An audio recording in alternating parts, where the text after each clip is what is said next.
ଆଜିର କାଳାଂଶକୁ ସ୍ୱାଗତ। ଆଜି ଆମେ ଝୁଲଣା 1 ପ୍ରଥମ ଶ୍ରେଣୀ ବହିର ପାଠ 7 ଚଟିଆ କବିତାଟିକୁ ଆମେ ପଢ଼ିବା। ତେବେ ପିଲାମାନେ ଆରମ୍ଭରୁ ଶେଷ ପର୍ଯ୍ୟନ୍ତ ଏହି ଭିଡ଼ିଓଟିକୁ ଦେଖି ବୁଝିବା ପାଇଁ ଚେଷ୍ଟା କର। ଆସ ଗାଇବା। ଘର ଚଟିଆରେ ଘର ଚଟିଆ, ହେଉଛୁ କାହିଁକି ତରବରିଆ? କିଚିରି ମିଚିରି ଶବଦ କରେ, ଡେଣା ଝାଡ଼ି ଆସ ଡେରି ନ କରି। ଖୁଦ ଚାଉଳ ମୁଁ ଖୁଆଇ ଦେବି, ତାଟିଆରେ ପାଣି ପିଆଇ ଦେବି।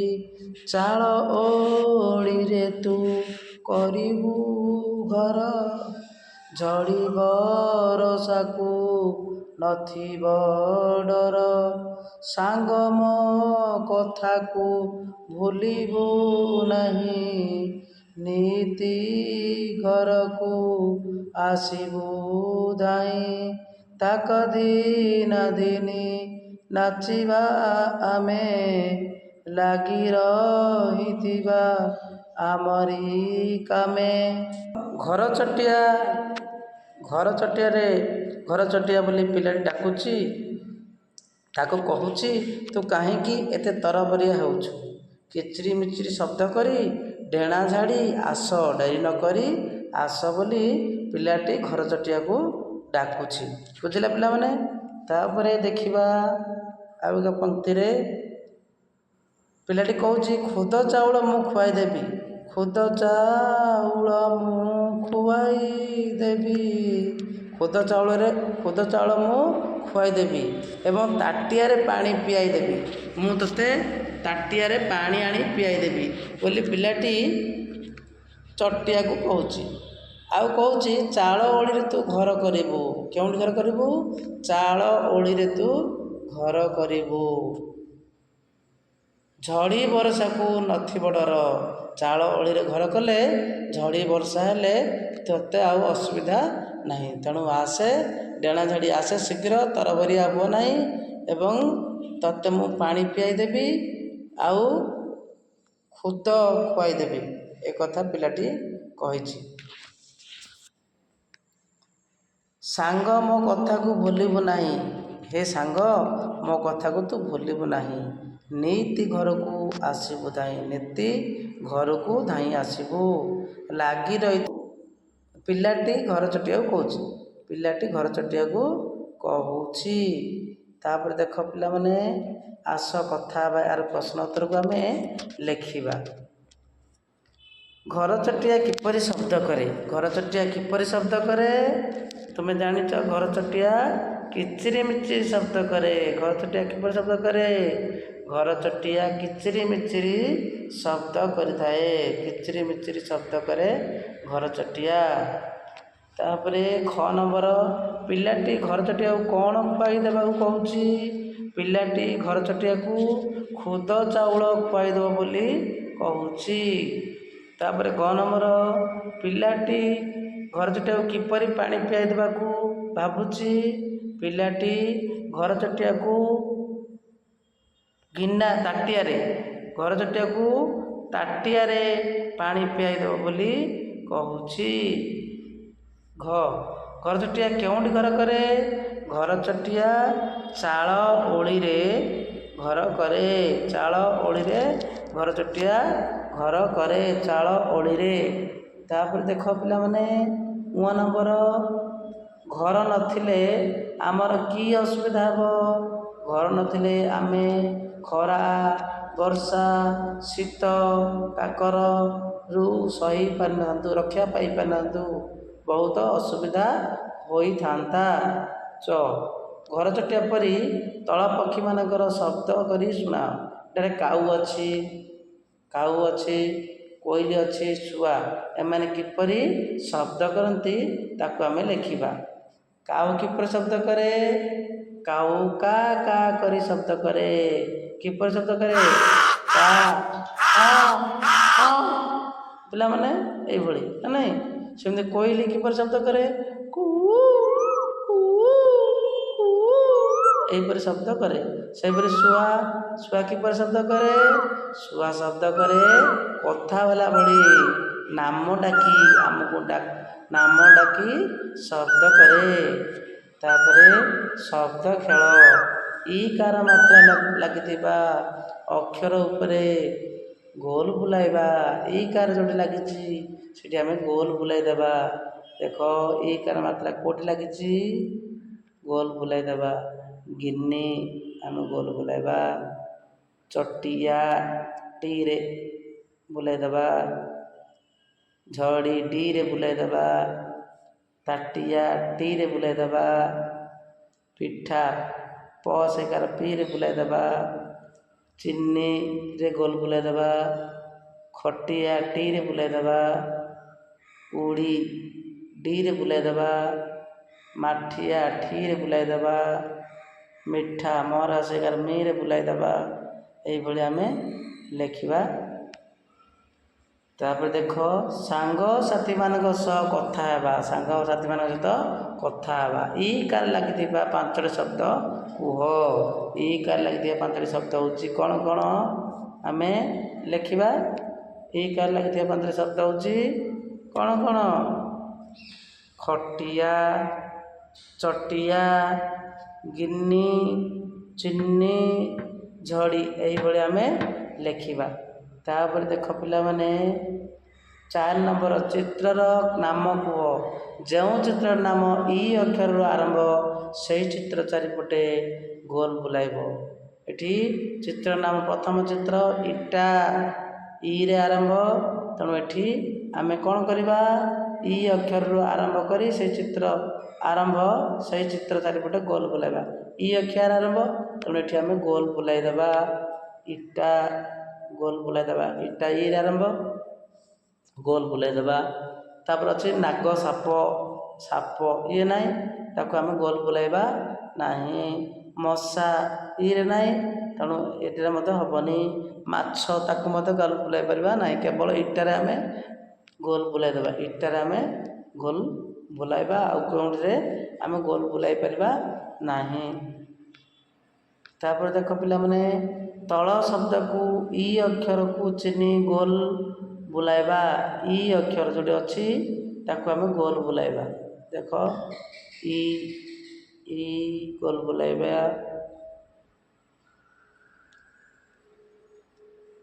ଇ ଇଲିଶି, ଖଇ ଇ ଅଛି, ପଇତା ଇ ଅଛି, ପାଇକ ଇ ଅଛି।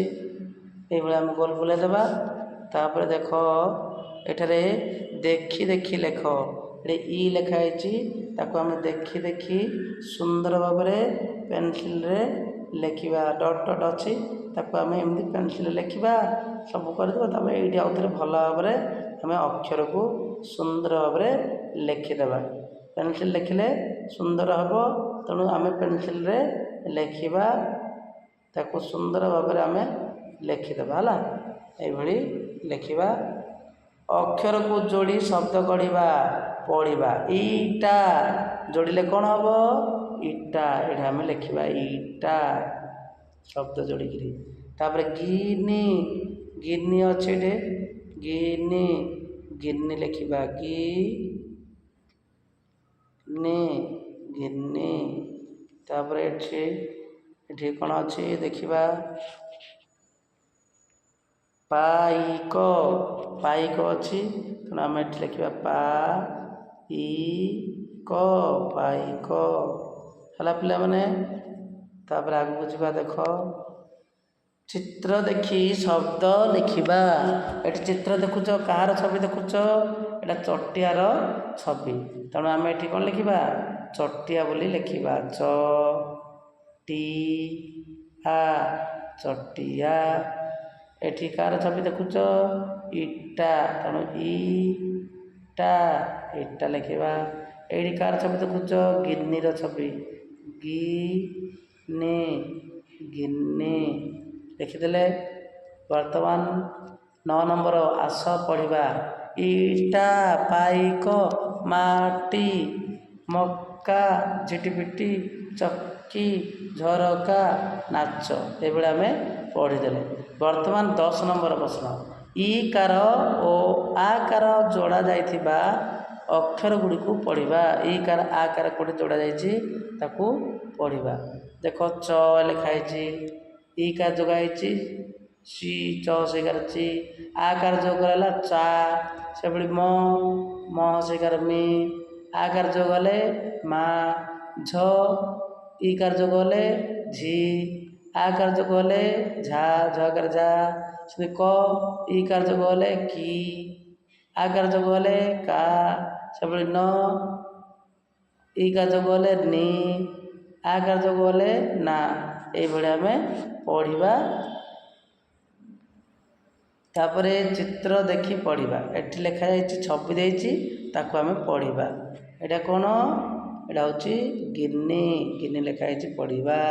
ଚଟିଆ, ଚକି, ତାପରେ ଦେଖ ଝିଅ, ଝିଅ, ପାନିଆ। ଏଭଳି ଆମେ ପଢ଼ିଦେଲେ। ଚିତ୍ର ଦେଖି ଖାଲି ଜାଗା ପୂରଣ କର।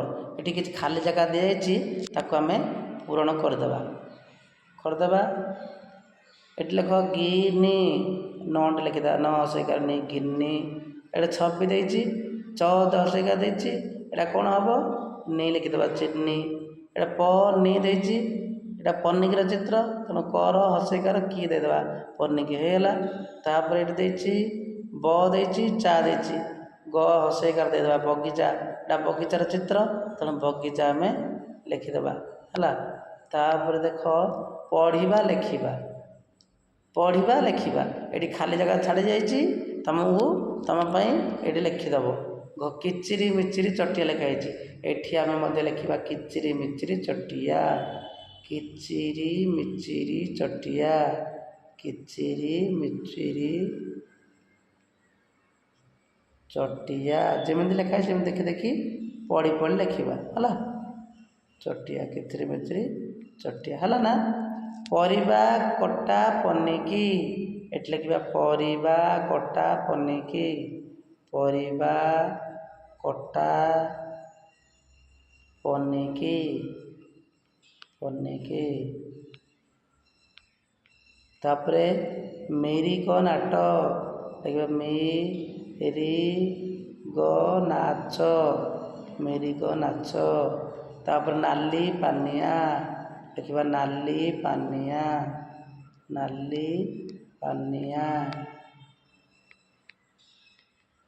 ଲେଖିଲେ। ତାପରେ କୋଲାଜ କରିବା। ରଙ୍ଗୀନ କାଗଜକୁ କାଟି ଚଟିଆ ଦେହରେ ଲଗାଇବା। ରଙ୍ଗୀନ କାଗଜକୁ କାଟିଦେବା, କାଟିକି ଚଟିଆ ଯେଉଁ ଚିତ୍ର ଅଛି, ଏ ଚଟିଆ ଚିତ୍ର ଦେହରେ ଆମେ ସୁନ୍ଦର କରି ଲଗାଇଦେବା। ତୁମେ ଏଇଟା କରିବ। ବର୍ତ୍ତମାନ ଏହି ପାଠର ବା ଏହି କବିତାର ପ୍ରଶ୍ନୋତ୍ତର ଶେଷ ହୋଇଯାଇଛି। ପରବର୍ତ୍ତୀ କାଳାଂଶରେ ଅନ୍ୟ ଏକ ପାଠ ଆଲୋଚନା କରିବା। ଆଶା କରୁଛି ଏହି ଭିଡ଼ିଓଟି ତୁମ ପାଇଁ ଭଲ ଲାଗିଥିବ। ଯଦି ଭଲ ଲାଗିଛି ତାହେଲେ ଲାଇକ୍ କରିବ ଏବଂ ସାଙ୍ଗମାନଙ୍କ ସହିତ ସେୟାର କରିବ ଏବଂ ଯେଉଁମାନେ ଆମ ଚ୍ୟାନେଲ ପାଇଁ ନୂଆ ଅଛନ୍ତି ଦୟାକରି ସବସ୍କ୍ରାଇବ୍ କରିଦେବ ଏବଂ ପାଖରେ ଥିବା ଘଣ୍ଟି ବଟନ୍ ଦବାଇ ଅଲ୍ ନୋଟିଫିକେସନକୁ ଅନ୍ କରିଦେବ। କାହିଁକିନା ଯେତେବେଳେ ମୁଁ ପ୍ରଥମେ ଭିଡ଼ିଓ ଅପଲୋଡ଼ କରିବି ତୁମମାନଙ୍କ ପାଇଁ ଗପ ଏବଂ ବିଭିନ୍ନ ଗୀତ ପାଠ, ତାହେଲେ ତୁମ ପାଖକୁ ସର୍ବପ୍ରଥମେ ନୋଟିଫିକେସନ୍ ମିଳିବ। ତେଣୁ ମୁଁ ଆଶା କରୁଛି ଏହା ନିଶ୍ଚିତ ଭାବେ କରିବ ଏବଂ ମନ ଦେଇ ପାଠ ପଢ଼ିବ। ରହୁଛି, ପୁଣି ଦେଖା ହେବ ପରବର୍ତ୍ତୀ କାଳାଂଶରେ।